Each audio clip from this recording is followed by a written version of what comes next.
Hi, I'm Ansel Beluso from the Philippines. I am 50 years old. I am the very happy husband of a very happy wife, Joyce. Hi, I'm Ansel Beluso from the Philippines. I am Lijep 50 pozdrav. years old. Zovem se Ansel Beluso i dolazim s Filipina.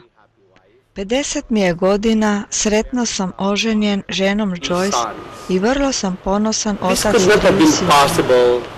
To prije 10 godina, kad sam bio još duboko zarobljen u homoseksualni život, ne bi bilo moguće. 40 godina svoga života aktivno sam živao homoseksualni život. Radio sam u zabavnoj industriji u Manili na Filipinima i taj mi je posao omogućavao brojne mogućnosti iživljavanja homoseksualnog stila života. Tada još nisam bio svjestan činjenice da je to pogrešno ili grešno. U biti sam se tome strasno predavao bez ikakvih moralnih predrasuda.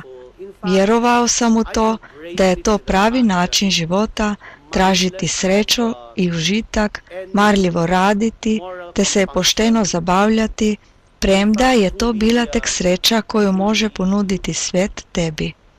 Mogu reći da sam tada bio sretan, ali nije to bila sreća za koju bi se mogao zalagati uskladno svojoj vjeri. Odrastao sam kao katolik i kao mlad momak bio sam ministrant u našoj župi na Filipinima. A kada sam odrastao i otišao u svijet, osjetio sam potrebu za homoseksualnim načinom života. Imao sam mnogo partnera, a osim toga i cijeli niz drugih spolnih veza.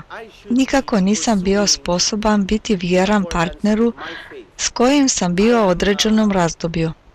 To je bio bludnički život kojim sam živio sve dok nisam stigao do točke na kojoj sam se ozbiljno zapitao jesam li istinski sretan i je li život kojim sad živim onakav kakav zaista želim.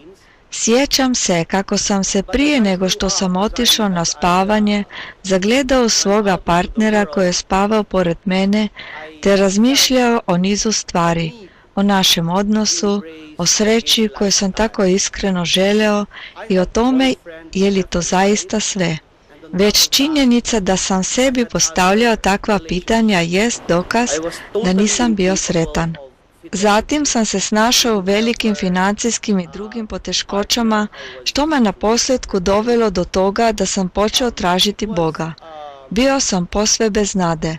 Odjednom sam ostao bez posla, moje obitelji nije bilo nigdje, nisam imao prijatelja, a i moji partneri su nestali. Bio sam sam, sve što mi je ostalo bila je gomila dugova. Nisam se mogao vratiti kući jer sam se bojao da će me tamo proganjati ljudi kojima sam bio dužan. Zato sam se tamo vraćao u ranim jutarnjim satima, umoran i izgubljen. Sate i sate sam proveo u kapelji ispred Najsvetijeg. Najprije sam samo sjedio tamo i dremao dok nisam naučio prizivati Boga. Tako sam tamo samo plakao i plakao jer nisam znao što učiniti sa svojim životom. Nakon približno mjesec dana svakodnevnog posjećivanja kapele s Najsvetijim, nekako sam naučio govoriti s Bogom i zaključio sam da ne smijem živjeti život prema svojim pravilima, već prema nauku onoga koji me je stvorio. Pročitao sam i knjigu u kojoj je sudbina definirana kao svota želje i ostvarenja. Želja se odnosi na moje snove, moje ambicije, na život kako sam želio, ostvarenje znači Božji plan. Naučio sam da moram kako bih ostvario svoju sudbinu, svoje želje uskladiti sa ostvarenjem, odnosno s Božjim planom. Naučio sam moliti, posebno kad sam se pridružio zajednici za Krista, ustanovi za obitelj i život, gdje sam istinski osjetio Božju prisutnost i zagrljaj. U toj sam zajednici naučio slijediti Boga te prihvatiti principe vjere i stvarnoga kajanja. Ubrzo su se u meni i u mom životu dogodile promjene. Svakodnevno sam se borio protiv homoseksualnog načina života, a u toj borbi osjećao sam da mi Bog daje snage ne samo da ustrajem, već i da tu bitku dobijem u njegovo ime. Budući da je moja želja zatim da se promenem bila usklađena s planom kojeg je Bog imao za mene, ubrzo sam osjetio niz jakih znakova. Najjači je bio onaj da u meni rasla želja da bih pronašao ženu koju bih volio i koja bi postala moja žena.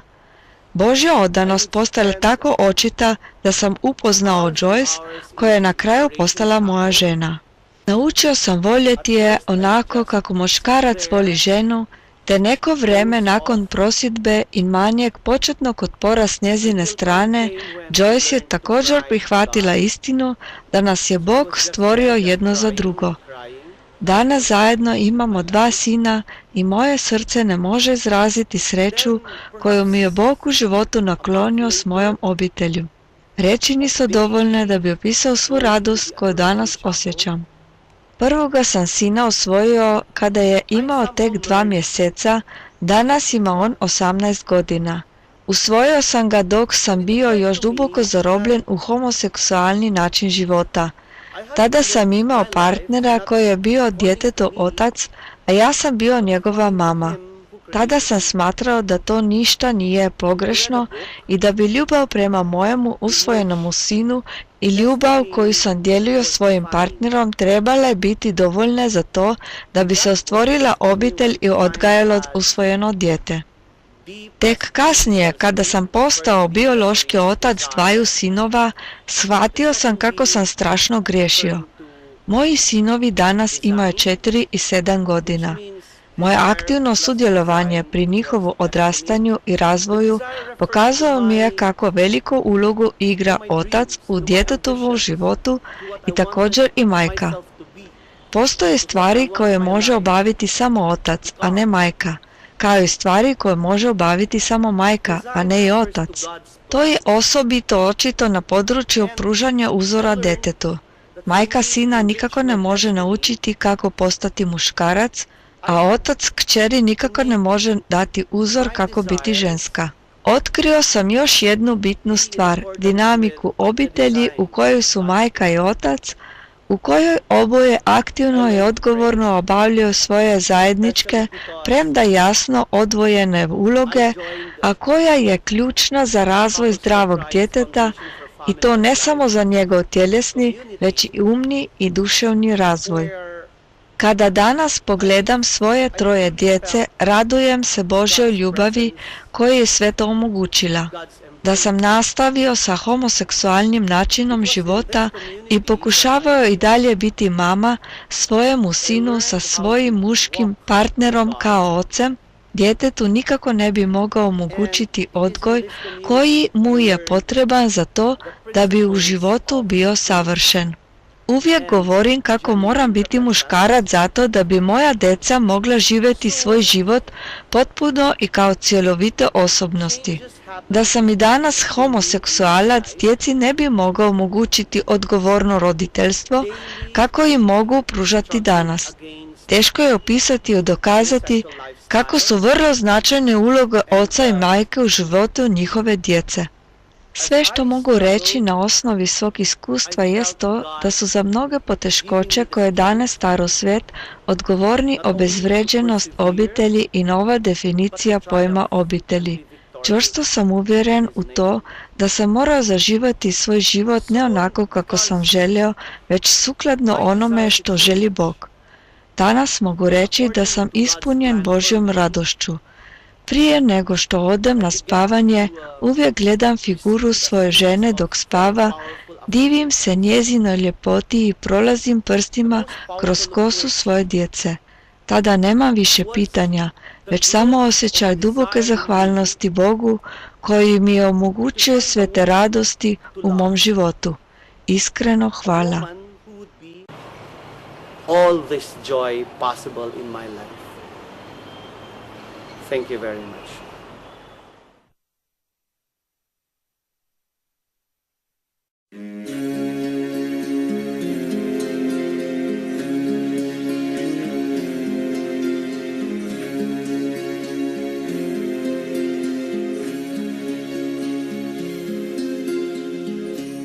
Dolazim ti Bože, srca ranjena.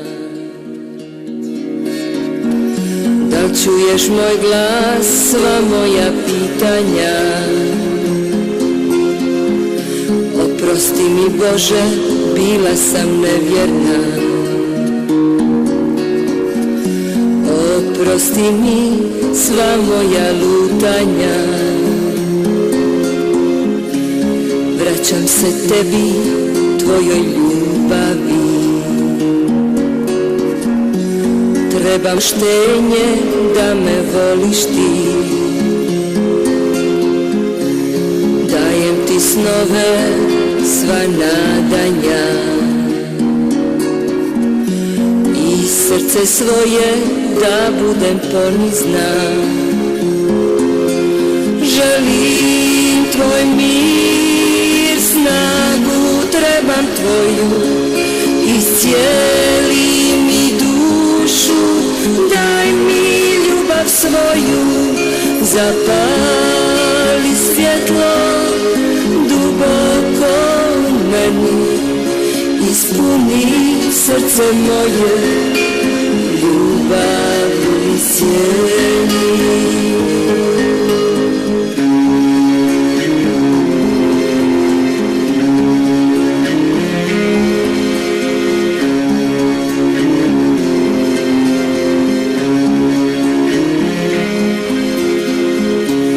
Dolazim ti Bože, ti si istina. Slušam tvoje riječi, pijem sa izvora.